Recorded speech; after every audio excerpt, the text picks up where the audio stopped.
محمد رسول اللہ۔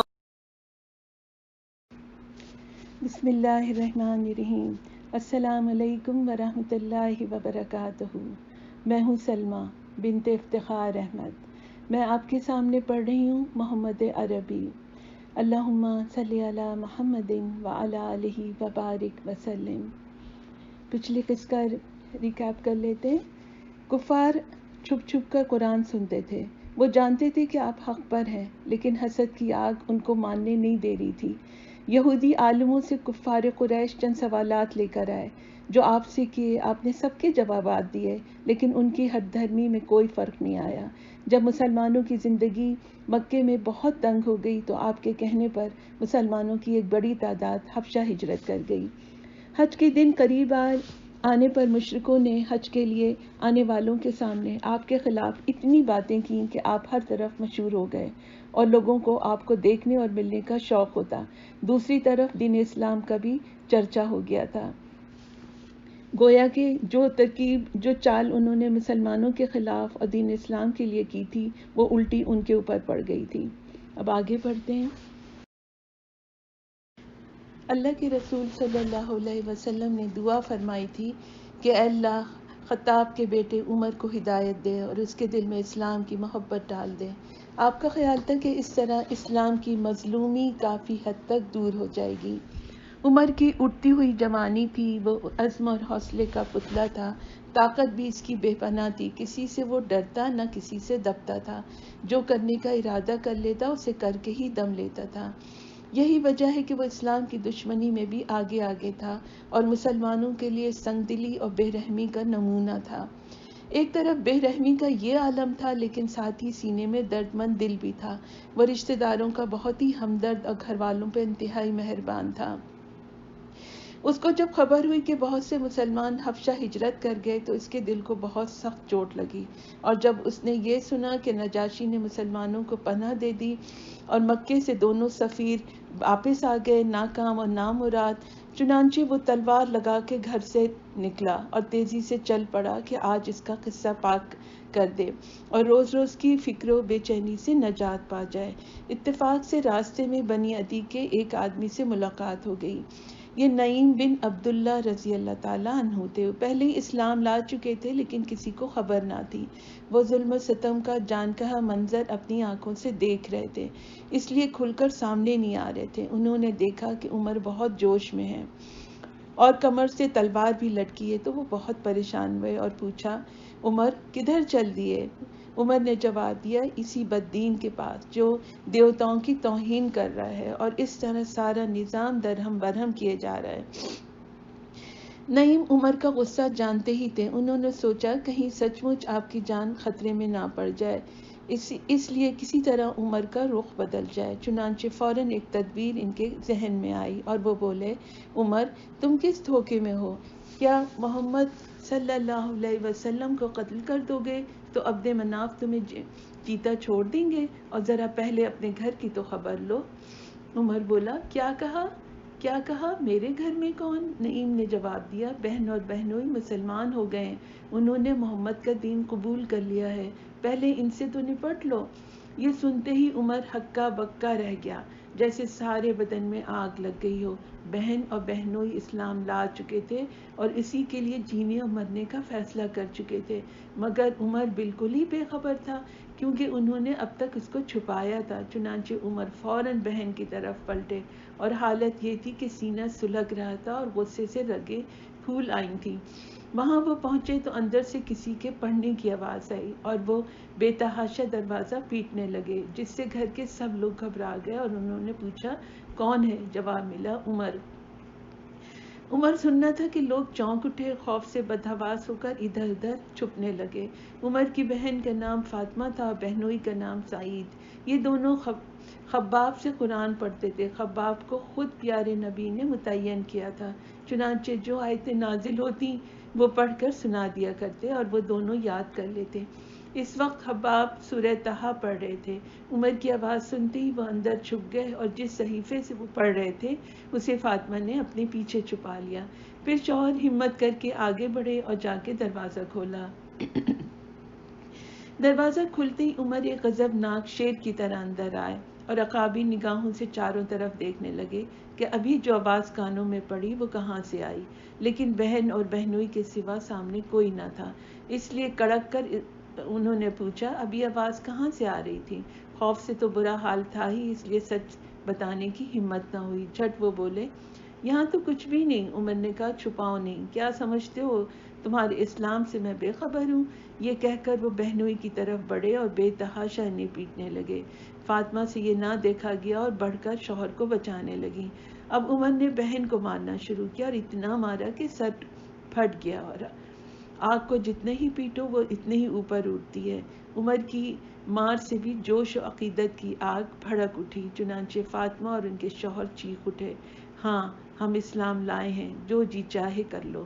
یہ آواز بے انتہا عزم و سوز میں ڈوبی ہوئی تھی، دل کی گہرائیوں سے نکلی ہوئی آواز براہ راست عمر کے دل سے ٹکرائی، اور اب عمر آگ سے پانی تھے، پتھر سے موم تھے، چنانچہ بے رحم ہاتھ چلتے چلتے رک گئے۔ بہن کے سر سے خون کے فوارے بھی جاری تھے۔ عمر کا دل یہ دردناک منظر دیکھ کر پسیج گیا اور فوراً سر شرم سے جھک گیا۔ پھر یکایک نظر اس صحیفے پہ پڑی جس سے خباب پڑھ رہے تھے۔ اسے دیکھتے ہی انہوں نے بہن سے کہا یہی تم دونوں پڑھ رہے تھے، ذرا دینا میں بھی اسے دیکھوں۔ بہن بولی مجھے ڈر ہے کہ وہ تمہارے ہاتھ لگ گیا تو پھر نہیں ملے گا، مگر عمر نے جواب اطمینان دلایا اور قسم کھا کے کہا میں اسے ضرور واپس کر دوں گا۔ چنانچہ فاطمہ نے وہ صحیفہ دیا اور دل میں یہ تمنا چٹکیاں لے رہی تھی کہ کاش یہ اسلام لے آئیں۔ عمر نے صحیفے کو لیا، صحیفے کو غور سے دیکھا، پڑھتے ہی دل کانپ اٹھا اور خوف و دہشت سے لرز اٹھا۔ پھر بے اختیار زبان سے نکلا کتنا اچھا اور پاکیزہ کلام ہے یہ۔ خباب قریب ہی چھپے تھے اور سارا ماجرا دیکھ رہے تھے۔ وہ فوراً باہر آئے، بولے عمر رسول اللہ نے دعا فرمائی تھی کہ خدایا حشام کے بیٹے عمر سے اسلام کی مدد فرما۔ عمر اللہ کی قسم میں سمجھتا ہوں کہ اللہ نے تمہارے لیے یہ دعا قبول کر لی ہے۔ عمر اب اللہ سے جڑ جاؤ، اب اس کے در کو نہ چھوڑو۔ عمر بولے اچھا خباب بتاؤ محمد کہاں ہیں، جاتا ہوں، اب مسلمان ہو جاؤں گا۔ یہ سننا تھا کہ خباب کا دل خوشی سے کھل اٹھا اور بولے آپ کوہ صفا کے پاس ارقم کے گھر میں ہیں۔ اللہ اللہ، فاطمہ کی زندگی کا یہ کتنا پرمسرت لمحہ تھا اور سعید کی خوشی کا کیا عالم تھا۔ آج فاطمہ کا بھائی اور سعید کا سالہ اسلام کی گود میں تھا۔ عمر ارقم کے گھر پہنچے تو کواڑ بند تھے۔ کنڈی کھٹکھٹائی تو بلال کی آواز آئی، کون ہے؟ جواب ملا خطاب کا بیٹا۔ اس وقت رسول اللہ کچھ ساتھیوں میں تشریف فرما تھے۔ حمزہ، ابو بکر، بلال اور علی رضی اللہ تعالیٰ عنہما بھی وہیں موجود تھے۔ بلال آپ کے پاس ہے اور اس کی اللہ کے رسول دروازے پہ خطاب کا بیٹا عمر ہے، اگر دروازہ کھول دیا تو ڈر ہے کہ کہیں پریشان نہ کرے۔ آپ نے فرمایا آنے دو، اگر نیت ٹھیک ہے تو کیا کہنا؟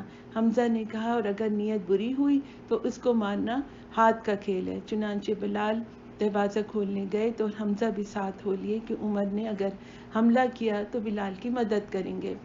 دروازہ کھل گیا تو عمر اندر آ گئے اور اسی لمحے حمزہ اور بلال جھپٹے اور باہوں میں جکڑ لیا۔ پھر عمر پر نظر پڑی تو رسول اللہ نے دعا فرمائی، اے اللہ عمر کے دل میں جو کھوٹ ہے اسے دور کر دے اور اس کا سینہ نور ایمان سے چمکا دے۔ پھر آپ نے فرمایا حمزہ عمر کا ہاتھ چھوڑ دو، بلال تم بھی چھوڑ دو۔ عمر کیا جب تک کوئی دردناک عذاب نہ آلے اپنی روش نہیں چھوڑو گے؟ کہو کیا ارادہ ہے؟ آپ رسول اللہ صلی اللہ علیہ وسلم نے حضرت عمر سے فرمایا۔ انہوں نے عرض کیا ایمان لانے آیا ہوں۔ یہ کہنا تھا کہ مسلمانوں نے اتنے زور کا نعرہ لگایا کہ گھر کی دیواریں ہل گئیں اور مکے کی پہاڑیاں گونج اٹھیں، اللہ اکبر، اللہ اکبر، اللہ اکبر۔ تھوڑی دیر کے لیے عجیب سما بن گیا اور پوری فضا پر ایک دہشت اور جلال چھا گیا۔ یہ ایک فقرہ تھا جو بے اختیار زبانوں سے نکل پڑا، یہ بتا رہا تھا کہ ان کو کتنی زیادہ خوشی ہے اور روح کو کتنا سکون اور دل کو کتنا سرور ہے، کیونکہ آج عمر مسلمان تھے، آج عمر ان کے ساتھ تھے۔ عمر مسلمان ہوئے تو آپ نے اللہ کا شکر ادا کیا، پھر ان کے سینے پہ دست مبارک پھیرا اور دعا کی، اے اللہ عمر کو ہدایت دے، اے اللہ عمر کو ثابت قدم رکھ۔ عمر بھی اب مسلمانوں میں بیٹھ گئے اور باتیں کرنے لگے۔ عرض کیا اللہ کے رسول کیا ہم حق پر نہیں ہیں؟ چاہے مریں چاہے جئیں. آپ نے فرمایا کیوں نہیں؟ قسم ہے اس ذات کی جس کے ہاتھ میں میری جان ہے، تم حق پر ہو، مرنے اور جینے سے کیا ہوتا ہے؟ انہوں نے کہا پھر چھپنا کیسا اللہ کے رسول؟ آپ نے فرمایا ہم تھوڑے ہیں اور دشمن بہت ہیں. انہوں نے عرض کیا اللہ کی عبادت اور چھپ کر کی جائے بخدا یہ نہ ہوگا. اس ذات کی قسم جس نے آپ کو حق کے ساتھ بھیجا ہے، جن مجلسوں میں اب تک میں نے کفر کے گن گائے ہیں اب اسلام کے نعرے لگاؤں گا. چنانچہ آپ نے ساتھیوں کی 2 صفیں بنائیں، ایک کے امیر حضرت عمر تھے اور دوسرے کے حضرت حمزہ. پھر بہادر جوانوں کی دونوں صفیں کعبے کی طرف بڑھیں اور وہاں پہنچ کر انہوں نے نماز ادا کی. پھر نعرہ لگایا کہ جس سے مکے کی پہاڑیاں دہل گئیں، لا الہ الا اللہ محمد رسول اللہ. آج ماہ اسلام کی تابانی کا پہلا دن تھا. آج پہلی بار اسلام پوری شان و شوکت سے نمودار تھا. اس دن قریش کو جتنا رنج و ملال ہوا اس سے پہلے کبھی نہ ہوا تھا، اور مسلمانوں کو جتنی خوشی تھی اس کا اندازہ کرنا بھی مشکل ہے. ان سے کہیں زیادہ خوشی اور خود حضرت عمر کو تھی کہ آج دنیا کی سب سے بڑی دولت سے وہ مالا مال تھے. پھر حضرت عمر نے گھوم گھوم کر اسی رات اپنے اسلام کا اعلان کیا اور لوگوں کو بھی اس کی دعوت دی. گویا جو دلیری اور بے باکی کبھی اس سے روکنے میں صرف ہو رہی تھی، آج وہی دلیری اور بے باکی اس تبلیغ میں نمایاں تھی. ابو جہل ان کا ماموں تھا، اس لیے اس کے یہاں بھی گئے. گھر کی کنڈی کھٹکھٹائی تو وہ باہر آیا اور بہت ہی پیار و محبت سے بولا خوش آمدید بھانجے، کہو کیسے آئے؟ عمر نے جواب دیا بس یہ بتانے آیا ہوں کہ میں اللہ تعالیٰ پر ایمان لے آیا اور محمد کو نبی مان لیا، نیز ان کی ساری باتوں کو تسلیم کر لیا. یہ کہنا تھا کہ ابو جہل کے ذہن و دماغ پر جیسے بجلی گر گئی.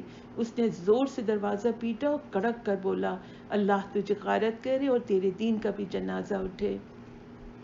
اب قریش عمر پر پل پڑے اور ان کو ستانے اور تنگ کرنے لگے، مگر عمر نے بھی تلوار سے مقابلہ کیا اور کافروں میں ہوتے ہوئے بھی ڈر کا نام نہ تھا. بار بار وہ شیر کی طرح گرجتے اور پوری بے باکی سے کہتے سن لو، میں گواہی دیتا ہوں کہ اللہ کے سوا کوئی معبود نہیں اور محمد اللہ کے سچے رسول ہیں. کوئی بھی ہلا تو سر قلم کر دوں گا. اسی وقت پیارے نبی صلی اللہ علیہ وسلم نے انہیں فاروق کا خطاب دیا کہ اللہ نے ان کے ذریعے حق اور باطل میں فرق کیا. یہ نبوت کا 6واں سال تھا اور ذی الحج کا مہینہ. حضرت حمزہ کو مسلمان ہوئے صرف 3 ہی دن ہوئے تھے کہ حضرت عمر بھی اسلام لے آئے. آج یہیں تک، انشاءاللہ اس سے آگے ہم لوگ اگلے نشست میں پڑھیں گے. سبحانک اللہم و بحمدک، اشہد ان لا الہ الا انت، استغفرک و نتوب الیک. السلام علیکم ورحمۃ اللہ وبرکاتہ.